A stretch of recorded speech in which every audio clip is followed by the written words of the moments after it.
당신은 지금 이 순간에도 빚을 지고 있습니다. 당신이 동의한 적 없는 빚, 당신이 쓴 적 없는 돈, 하지만 당신이 평생 갚아야 할 빚 말이죠. 2023년 기준으로 당신의 몫은 약 2,400만 원입니다. 태어난 순간부터 청구되는 이 금액은 매년 늘어나고 있고 누군가는 이걸 국가 부채라고 부르지만 결국엔 당신 주머니에서 나갈 돈이거든요. 문제는 이게 시작일 뿐이라는 겁니다. 지금부터 왜 이 숫자가 무서운지 그리고 당신이 무엇을 해야 하는지 풀어보겠습니다. 대한민국 정부가 진 빚은 1,100조 원을 넘어섰습니다. 여기에 지방정부랑 공기업까지 합치면 숫자는 훨씬 더 커지죠. 이건 그냥 통계가 아닙니다. 당신의 세금으로 갚아야 할 청구서거든요. 더 심각한 건 우리나라가 이제 성장이 멈췄다는 겁니다. 인구는 줄어들고 있고 일할 사람은 계속 줄어드는데 빚은 계속 늘어나고 있어요. 이 구조가 지속 가능하다고 생각하십니까?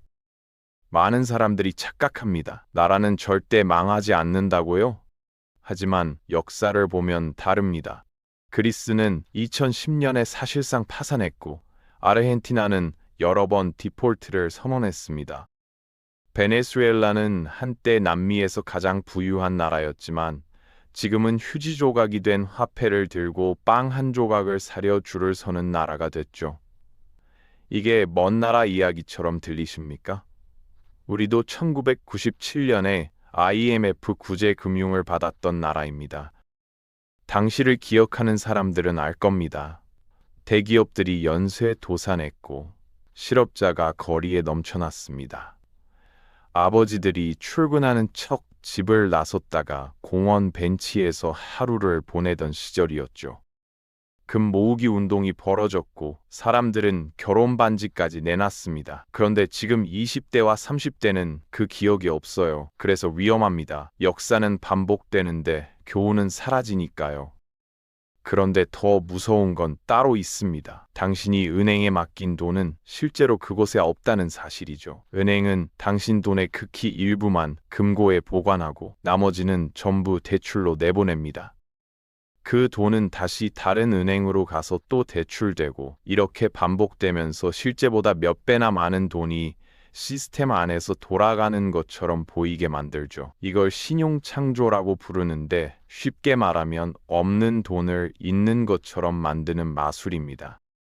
법적으로 은행은 예금의 약 10%만 보유하면 됩니다. 당신이 100만 원을 맡기면 은행은 10만 원만 남기고 90만 원을 대출해 줍니다. 그 90만 원을 받은 사람이 다시 은행에 예금하면 그 은행은 또 81만 원을 대출해 주죠. 이 과정이 계속 반복되면서 원래 100만 원이 결국 시스템 안에서 1000만 원처럼 보이게 됩니다. 문제는 실물은 100만 원뿐이라는 거예요. 이 마술이 작동하는 이유는 단 하나입니다. 모든 사람이 동시에 은행에 가서 돈을 찾지 않는다는 믿음 때문이죠. 그런데 만약 그 믿음이 깨지면 어떻게 될까요? 2008년 리먼 브라더스가 무너졌을 때 우리는 그 답을 봤습니다. 사람들이 은행으로 몰려가서 예금을 인출하려 했고 은행들은 줄줄이 문을 닫았습니다. 정부가 천문학적인 돈을 쏟아부어서 겨우 막았지만 그 빚은 지금도 우리가 갚고 있는 중입니다. 당시 미국 정부는 7천억 달러를 투입했습니다. 우리 돈으로 약 900조 원이죠. 유럽도 비슷한 규모의 돈을 쏟아부었습니다. 결국 전 세계가 빚을 내서 금융 시스템을 살린 겁니다. 그런데 생각해 보십시오. 그 빚은 누가 갚았을까요? 결국 국민이 갚았습니다. 세금으로, 독지 삭감으로, 긴축 정책으로 말이죠. 위기의 책임은 금융회사가 졌지만 그 대가는 평범한 사람들이 치렀습니다. 위기는 예고 없이 오지 않습니다. 신호는 항상 먼저 나타나거든요.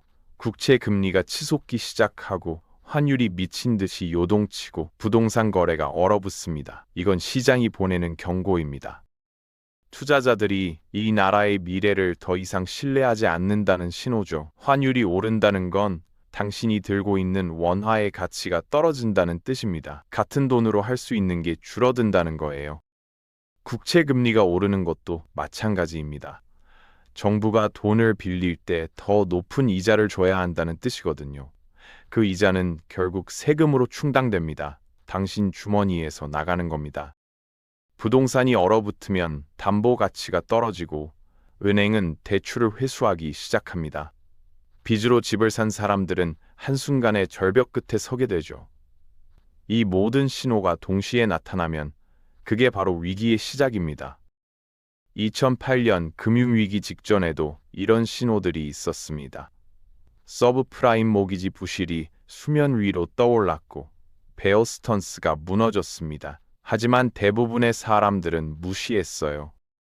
설마 큰 은행이 망하겠냐고 생각했죠. 그런데 리먼 브라더스가 파산하자 모든 게 바뀌었습니다. 신뢰가 무너지는 순간 시스템 전체가 정지했거든요. 은행들이 서로를 믿지 못해서 대출을 중단했고 기업들은 자금이 막혀서 급여를 못 주게 됐습니다. 그렇다면 개인은 뭘 해야 할까요? 첫 번째는 명확합니다. 빚부터 줄이십시오. 경제가 좋을 때 빚은 레버리지가 되지만 경제가 나쁠 때 빚은 올가미가 됩니다. 특히 변동금리로 대출받은 사람들은 지금 당장 고정금리로 전환하거나 원금을 갚기 시작해야 합니다. 금리가 오르면 이자만으로도 당신을 짓눌러 버릴 테니까요. 변동금리 대출이 왜 위험한지 알려드릴게요. 금리가 1%만 올라도 이자 부담은 크게 늘어납니다. 3억 원을 빌렸다면 연간 300만 원이 추가로 나가는 거죠. 한 달에 25만 원입니다. 금리가 2%, 3% 오르면 어떻게 될까요? 월급의 상당 부분이 이자로 빠져나가게 됩니다. 실제로 미국에서는 금리 인상 후 주택 압류가 급증했습니다. 사람들이 이자를 감당하지 못했거든요. 두 번째는 현금을 확보하는 겁니다. 많은 사람들이 착각하는데 위기가 오면 전자결제 시스템이 가장 먼저 마비됩니다. 카드 승인이 안 되고 계좌 이체가 지연되고 은행 앱은 접속조차 안 될 수 있어요. 그때 작동하는 건 오직 현금뿐입니다. 최소한 서너 달치 생활비는 현금으로 집에 두십시오. 과장이 아니라 실제 위기 때 많은 사람들이 겪은 일입니다. 1997년 IMF 때를 떠올려 보십시오. 은행 앞에 사람들이 줄을 섰습니다. 예금을 찾으려고요. 일부 은행은 인출을 제한했고 ATM은 현금이 동나서 멈췄습니다. 카드는 가맹점에서 거부당했죠. 그때 가장 쓸모있던 게 현금이었습니다. 디지털 시대라고 다를 것 없어요. 오히려 더 취약할 수 있습니다. 시스템이 복잡할수록 고장나기 쉬우니까요. 얼마나 보유해야 할까요? 최소한 석 달에서 6달치 생활비입니다. 월 200만 원 쓰는 가정이라면 600만 원에서 1200만 원 정도죠. 많아 보이지만 위기 상황에서는 생명줄입니다. 이걸 은행 금고에 맡기라는 게 아닙니다. 집에 현금으로 보관하라는 겁니다. 안전한 곳에 나눠서 보관하고 가족 모두가 위치를 알고 있어야 합니다. 세 번째는 능력입니다. 위기가 오면 직함이나 학벌은 쓸모 없어집니다. 중요한 건 당신이 실제로 뭘 할 수 있느냐는 거죠. 무언가를 만들 줄 아십니까? 고칠 줄 아십니까? 가르칠 줄 아십니까? 분석할 줄 아십니까? 이런 실질적 능력은 어떤 상황에서도 가치가 있습니다. 명함은 압류당할 수 있지만 기술은 압류당하지 않거든요. 구체적으로 어떤 능력을 말하는 걸까요? 코딩을 할 줄 안다면 프리랜서로 일할 수 있습니다. 디자인을 할 줄 안다면 소규모 프로젝트를 받을 수 있죠. 글을 잘 쓴다면 콘텐츠를 만들 수 있습니다. 기계를 고칠 줄 안다면 수리 서비스를 할 수 있어요. 요리를 잘한다면 케이터링이나 배달 사업을 시작할 수 있습니다. 심지어 청소나 정리정돈을 전문적으로 할 줄 안다면 그것도 비즈니스가 됩니다. 중요한 건 회사 이름이 아니라 당신 자신의 가치입니다. 대기업 직원이라는 타이틀은 회사가 무너지면 함께 사라집니다. 하지만 당신이 가진 기술과 경험은 어디를 가든 따라다니죠. 지금부터라도 자신만의 무기를 만들어 두십시오. 회사 밖에서도 통용되는 능력을 키우는 겁니다. 이게 진짜 경쟁력입니다. 네 번째는 수입원의 다변화입니다. 월급 하나에만 의존하는 구조는 너무 위험합니다. 회사가 무너지면 당신도 함께 무너지니까요. 부업이든 투자든 프리랜싱이든 여러 개의 수입 파이프라인을 만들어 두는 게 좋습니다. 규모는 작아도 됩니다. 중요한 건 하나가 끊겨도 생존할 수 있는 구조를 만드는 거예요. 실제로 어떻게 할 수 있을까요? 본업이 있다면 퇴근 후나 주말에 할 수 있는 일을 찾아보십시오. 온라인 강의를 만들 수도 있고 중고 거래를 할 수도 있습니다. 블로그나 유튜브로 광고 수익을 만들 수도 있죠. 주식이나 부동산에 소액 투자하는 것도 방법입니다. 중요한 건 시작하는 겁니다. 완벽하게 준비될 때까지 기다리지 마십시오. 작게라도 지금 시작하는 게 낫습니다. 수입원이 다양하면 심리적으로도 안정됩니다. 회사에서 무슨 일이 생겨도 완전히 무너지지 않는다는 확신이 생기거든요. 이게 주는 평화는 돈으로 환산할 수 없습니다.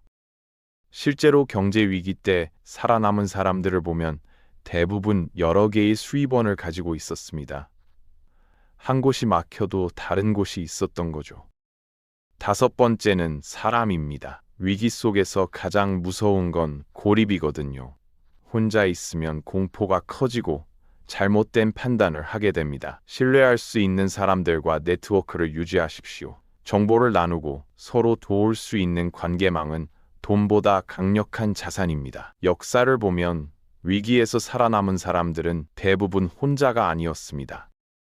어떤 관계를 말하는 걸까요? 가족은 기본입니다. 하지만 그것만으로는 부족합니다. 같은 업종에 종사하는 사람들과의 네트워크가 필요합니다. 정보를 공유하고 일을 소개받고 협업할 수 있는 관계죠. 동네 사람들과의 관계도 중요합니다. 위기 때는 가까운 곳에 있는 사람들이 실질적인 도움을 줄 수 있거든요. 온라인 커뮤니티도 활용하십시오. 같은 관심사를 가진 사람들과 연결되면 정보의 질이 달라집니다. 주식 투자자 모임이든 부동산 스터디든 창업자 네트워크든 상관없습니다. 중요한 건 혼자가 아니라는 겁니다. 위기가 왔을 때 서로 의지하고 정보를 나눌 수 있는 사람들이 있다면 생존 확률은 기하급수적으로 높아집니다. 여섯 번째는 정보입니다. 무지는 위험합니다. 경제가 어떻게 돌아가는지, 정부 정책이 어떻게 바뀌는지, 시장이 어디로 가고 있는지 알아야 합니다. 뉴스를 보십시오. 경제신문을 읽으세요. 전문가들의 의견을 들으세요. 모든 말을 믿으라는 게 아닙니다. 다양한 관점을 접하고 스스로 판단하라는 겁니다. 특히 주시해야 할 지표들이 있습니다. 금리 동향, 환율 변화, 실업률, 국채 금리 스프레드, 부동산 거래량 같은 것들이죠. 이런 숫자들은 경제의 건강 상태를 보여줍니다. 감기 기운이 있을 때 체온을 재듯이 경제도 지표를 통해 상태를 확인할 수 있습니다. 이상 신호가 보이면 대비하는 겁니다. 일곱 번째는 자산의 분산입니다. 모든 돈을 한 곳에 몰아넣지 마십시오. 부동산만 있어도 안 되고 주식만 있어도 안 됩니다. 현금, 금, 주식, 부동산, 달러 같은 여러 형태로 나눠서 보유하는 게 좋습니다. 하나가 흔들려도 다른 것들이 받쳐주거든요. 이걸 포트폴리오 다변화라고 하는데 부자들이 쓰는 방법입니다. 금은 특히 위기 때 유용합니다. 종이돈의 가치가 떨어질 때 금은 가치를 지키거든요. 역사적으로 전쟁이나 경제 위기 때마다 금값은 치솟았습니다. 전체 자산의 5%에서 10% 정도는 금으로 보유하는 게 좋습니다. 금괴든 금통장이든 상관없습니다. 중요한 건 위기의 해지 수단을 갖추는 겁니다. 달러도 마찬가지입니다. 원화 가치가 떨어질 때 달러는 상대적으로 안전합니다. 환율이 급등하면 달러 자산의 가치는 올라가죠. 전체 자산의 일부는 달러나 달러 자산으로 보유하는 게 위험 관리에 도움이 됩니다. 해외 주식이나 달러 예금, 달러 채권 같은 것들이 있습니다. 여덟 번째는 건강입니다. 몸이 무너지면 모든 게 무너집니다. 위기 상황에서는 의료 시스템도 제대로 작동하지 않을 수 있어요. 병원비도 부담이 되고요. 평소에 건강을 관리하는 게 최고의 투자입니다. 규칙적인 운동, 충분한 수면, 건강한 식습관을 유지하십시오. 작은 실천이 위기 때 큰 차이를 만듭니다.